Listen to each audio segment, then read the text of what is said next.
ಗುಬ್ಬಿ ತಾಲೂಕಿನ ಹಾಗಲವಾಡಿ ಹೋಬಳಿಯ ಯರೇಕಾವಲ್ನ ದಲಿತ ಮುಖಂಡ ನರಸಿಂಹ ಎಂಬುವರ ಜಮೀನಿನಲ್ಲಿ ಕಸ ವಿಲೇವಾರಿ ಘಟಕ ಮಂಜೂರು ಮಾಡಲಾಗಿದ್ದು, ನಮ್ಮ ಗಮನಕ್ಕೆ ತರದೆ ಏಕಾಏಕಿ ಕಸ ವಿಲೇವಾರಿ ಘಟಕ ಮಂಜೂರು ಮಾಡಿರುವುದು ಸರಿಯಲ್ಲ ಎಂದು ನರಸಿಂಹಯ್ಯ ಆಕ್ರೋಶ ವ್ಯಕ್ತಪಡಿಸಿ ಜಮೀನಿನಲ್ಲಿ ಪ್ರತಿಭಟನೆ ನಡೆಸಿದರು. ಸುಮಾರು 30 ವರ್ಷಗಳಿಂದ ನಮ್ಮ ಜಮೀನಿನಲ್ಲಿ ನಾವೇ ಉಳುಮೆ ಮಾಡಿಕೊಂಡು ಬಂದಿದ್ದು, ಜಮೀನಿನಲ್ಲಿ ಸಾಲಸೂಲ ಮಾಡಿ ಬೋರ್, ಟಿಸಿ, ತೆಂಗಿನ ಗಿಡಗಳನ್ನು ನೆಟ್ಟಿದ್ದೇವೆ. ಈಗ ಏಕಾಏಕಿ ಅಧಿಕಾರಿಗಳು ನಮ್ಮ ಜಮೀನಿನಲ್ಲಿ ಕಸ ವಿಲೇವಾರಿ ಘಟಕ ಮಾಡುವುದಕ್ಕೆ ಮುಂದಾಗಿರುವುದು ಸರಿಯಲ್ಲ. ಯಾವುದೇ ಕಾರಣಕ್ಕೂ ನಮ್ಮ ಜಮೀನಿನಲ್ಲಿ ಕಸ ವಿಲೇವಾರಿ ಘಟಕ ಮಾಡುವುದಕ್ಕೆ ಅವಕಾಶ ಕೊಡಲ್ಲ.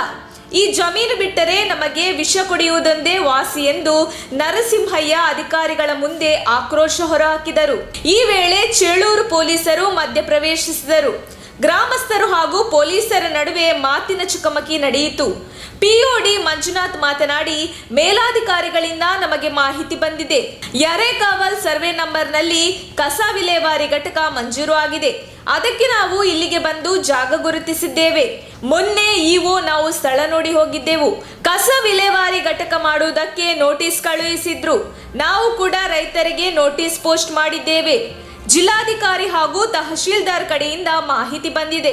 ಈಗಲೂ ಅಷ್ಟೇ ಸಂಬಂಧಪಟ್ಟ ಮೇಲಾಧಿಕಾರಿಗಳ ಗಮನಕ್ಕೆ ತರಲಾಗುತ್ತದೆ ಎಂದು ತಿಳಿಸಿದರು. ಇದೇ ಸಂದರ್ಭದಲ್ಲಿ ಎಎಸ್ಐ ಜಗದೀಶ್, ಗ್ರಾಮ ಪಂಚಾಯತ್ ಸದಸ್ಯ ಶಂಕರಪ್ಪ, ಮುಖಂಡರಾದ ಜಗದೀಶ್, ಮಂಜುನಾಥ್, ನಾಗರಾಜು, ವಾಸಣ್ಣ, ನರಸಿಂಹಯ್ಯ ಹಾಗೂ ಗ್ರಾಮಸ್ಥರು ಭಾಗವಹಿಸಿದ್ದರು.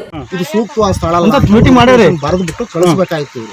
ಇವ್ರು ಅದನ್ನ ಮಾಡಿಲ್ಲ. ಅವನು ತಡೆ ಹಿಡಿತಾನೆ, ನೀವು ಬಂದು ರಕ್ಷಣೆ ಕೊಡಿ ಅಂತ ಕಳಿಸೋರು ಅಷ್ಟೇ ಸರ್. ಇಲ್ಲ ಆ ತರ ಕೊಟ್ಟಿರೋದೇನೋ ರಿಕ್ವೆಷನ್ ಇದ್ರೆ ಕೇಳಿ ಸರ್.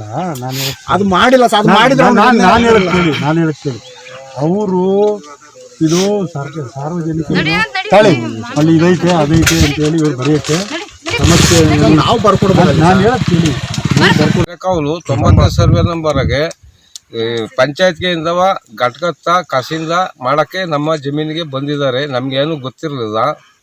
ಆದ್ರಿಂದವ ಇಲ್ಲಿ ನಮ್ಗೆ ಇನ್ಯಾವುದು ಜಾಗ ಇಲ್ಲ. ಈ 30 ವರ್ಷದಿಂದ ನಾವು ಈ ಜಮೀನಲ್ಲೇ ಉಳುಮೆ ಮಾಡ್ಕೊಂಡು ಇದ್ದೀವಿ. ನಮ್ಗೆ ಈ ಜಮೀನು ಬಿಟ್ರೆ ನಮ್ಗೆ ಯಾವ್ದು ಇಲ್ಲ. ಟಿಸಿ ಎಲ್ಲ MLA ಟಿಸಿ ಬೋರು ಎಲ್ಲ ಮಾಡಿಕೊಟ್ಟಿದ್ದಾರೆ. ಇದನ್ನ ಬಿಟ್ರೆ ನಾವು ಇನ್ನು ವಿಷ ಕುಡಿಯೋದು ಒಂದೇ ಬಾಕಿ ಸ್ವಾಮಿ, ಇನ್ನೇನು ಇಲ್ಲ. ನಾವು ಸರ್ಕಾರದವರು ಇದನ್ನ ಬಿಟ್ರೆ ನಮ್ಗೆ ಇನ್ನೆಲ್ಲೂ ಇಲ್ಲ. ಸರ್ಕಾರದವರು ಇದು ಮಾಡಿ ನಮಗೆ ಮಾನ್ಯತೆ ಕೊಡ್ಬೇಕು ರೈತರಿಗೆ.